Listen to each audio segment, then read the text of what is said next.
ළමයි මගේ සාමාන්‍ය ජීවිත ගෙවන දවස් 4 අද විශේෂ දවසක්. ඒකට හේතුවක් තමයි මම ඔයාලට කියන හේතුව මොකද්ද කියලා. ඒකට හේතුව තමයි අද අපි ගොයන් කපන දවස් කුඹුරේ. ඉතින් මේ ලයිලහියේ බ්ලැකී මැනිකයි අපේ අම්මී එක්ක මේ අරන් යන්නේ අපි තේ දෙන්න යන ගමන් මේ ඉතින් ගෙවල් ළඟම තමයි කුඹුරක් තියෙන්නේ. අපි යනකොටත් කට්ටිය විඩාව හරිනවා අවුරස්නේ වැඩි කියලා. සාමාන්‍යයෙන් අපේ පැත්තේ නම් උදේ 10ට කලින් තේ දෙනවා. ඒගොල්ලන්ට වැඩ කරන අයට. ඉතින් මේ බ්ලැකී මැනික මෙතනටලා හිටගෙන බලන් ඉන්නවා අපේ අපච්චි ඉන්න නිසා.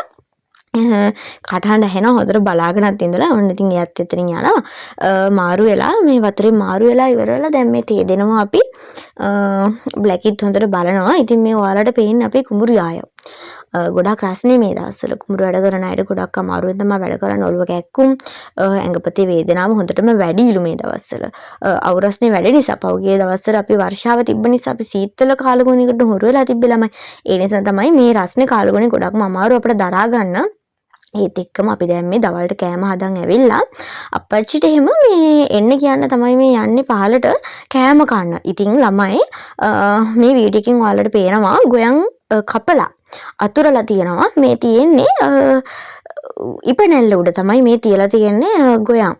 ඉතින් එතකොට අපි නැවත වේලන්න ඕනේ නැහැ.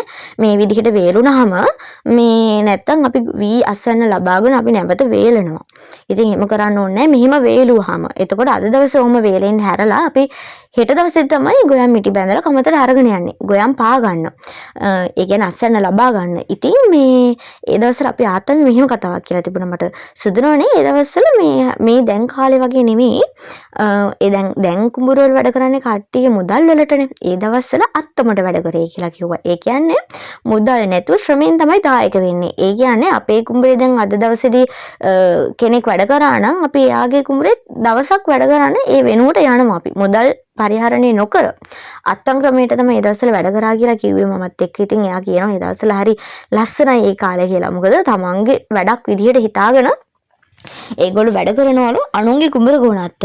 ඒ කියන්නේ මුදල් වලට නෙවෙයි වැඩ කරන්නේ ශ්‍රමයෙන්. මෙහෙම මුදල් වලට වැඩ කරන අයත් ඉන්නවා කියලා කිව්වා. නැතුවම නෙවෙයි වැඩිපුරම යනවා කියන්නේ ශ්‍රමයට. ඒ කියන්නේ අත්තම් ක්‍රමයට.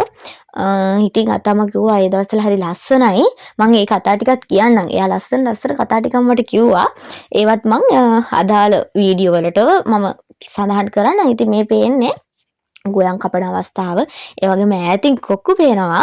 ඉතින් මම වලට පුළුවන් වුණත් වීඩියෝ එකක් ගේන්න ළමයි හවසට කොක්කු යනවා කුඹුක් ගහට ගිහිල්ලා තමයි ලැබුම් ගන්න යාලා. ඔය ඇවිල්ලා ඉන්නෙත් කොක්කු මේ පණුව කන්න. පණුව ඉන්නවනේ බීම. ඉතින් ඒගොල්ලෝ ඔය ඇවිල්ලා ඉන්නේ පණුව කන්න. මට මේ වීඩියෝ එක ලස්සනට ගන්න වෙන්නේ නැහැ. මොකද අපි බ්ලැකී මැනික පනිනවා කොක්කුන්ට. ඉතින් ඒගොල්ලෝ පියාඹලා යනවා.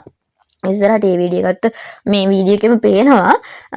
ඉතින් මේ මම ඔයාලට මේ දවස්වල අපේ ගමේ කොහොමද වැඩ සිද්ධ වෙන්නේ? එතකොට ගොයන් කොහොමද කපන ඒවා? එතකොට අපි පාගන ඒවා ඒවා මිටි බදින හැටි අස්සන්න ගන්න විදිය මම මේ හැම දෙයක්ම ලස්සන වීඩියෝ වලින් ඔයාලට අරගෙන එනවා. ඉතින් මගේ channel එක subscribe කරලා තියන්න. bell icon ටික click කරන්න. ඒ වගේම share කරන්න. අනිත් අයටත් මේ දේවල් දැනගන්න. විශේෂයෙන් මම මේ වීඩියෝ එක ගෙනාවේ ඔයාලා වෙනුවෙන්මයි. ඒකට හේතුව තමයි කොහොමද මේ වගේ දේවල් සිද්ධ වෙන්නේ කියන්න. ගමේ අපි දැනන් හිටියට නගරේ ඔයාලා දන්නේ නැති වෙන්න පුළුවන්. ඉතින් ඒකයි මම මේ වගේ දෙයක් share කරගන්න හිතුවේ. මේ දවස්වල මේ දේවල් වෙන්නේ කොහොමද? ඒව අලුත් අත්දැකීමක්. පුංචි ළමයි දන්නේ නැහැ සමහර අය. ඒ හින්දාම තමයි මම මේ අරන් ආවේ. මෙන්න මේ වීඩියෝ එක මේ පේන්නේ කොක්කු රෑන. මේට වඩා කොක්කු හිටියා. මම එනකොට ඒගොල්ලෝ ගියා. මේ ওই ටික දෙනේ තමයි ඉන්නේ. ඈත පේනවත් දන්නේ නැහැ. මේ වීඩියෝ එකට අහු වෙලා තියෙනවත් දන්නේ නැහැ. කුඹුක් ගහ. ඒ කුඹුක් ගහට තමයි යන්නේ මේගොල්ලෝ. ඉතින් මට පුළුවන් වුණේ තේ වීඩියෝ එකත් අරන් එන්න. ඉතින් මේ විදිහට තමයි ගමේ අයගේ ජීවිතය ගෙවන්නේ මේ දවස්වල. අවුරුද්දට කලින් අස්වැන්න ගෙට ගන්නවා. එතකොට අලුත් සහලින් දානේ අරන් යනවා. ඒ වගේ ගොඩක් දේවල් සිද්ධ වෙනවා. මම ඉස්සරහට ඒ වීඩියෝ එකත් අරගෙන මෙන්න අපේ අම්මා ලයිලහි අතු ගහනවා. ඒකට හේතුව තමයි තේ අරන් එද්දි මේ එතන අපිරිසිදුව තිබුණලු කොළ වැටලා තිබුණලු කෑම කන දන හොඳට තියෙන්න ඕනේ කියලා තමයි මේ අම්මා අතු ගහන්නේ. ගේත් ළඟ හින්දා ඉදලකුත් අරන් ආවිල්ලා අතු ගහනවා මම එනකොට. ඉතින් දැන් පහළ අපේ කුඹරට පහළ තියෙනවා ළමයි බුබුලක්. ඒ බුබුලේ වතුර වලින් අතපය සෝදගෙන අපේ අප්පච්චියම ඔන්න එනවා කෑම කන්න. ඒගොල්ලෝ දැන් ඔන්න එන ගමන් ඒකත් මේ වීඩියෝ එකේ තියෙනවා. ඉතින් මම ඔයාලට කියන්නේ මාත් එක්කම රැඳී සිටින්න මම ආරාධනා කරනවා මාත් එක්කම ඉන්න. channel එක subscribe කරලා තියාගන්න. bell icon එක click කරන්න. එතකොට ඔයාලට පුළුවන් මගේ videos බලන්න. ඉතින් මම මේ ගමේ සුන්දරත්වය ඔයාලට අරන් එන්න හිතුවේ ඔයාලා නිසාමයි. ඉතින් මාත් එක්ක රැඳී සිටින්න මේ දේවල් බලන්න පුළුවන්. මාත් එක්ක ඉන්න කියලා තමයි මම ආරාධනා කරන්නේ.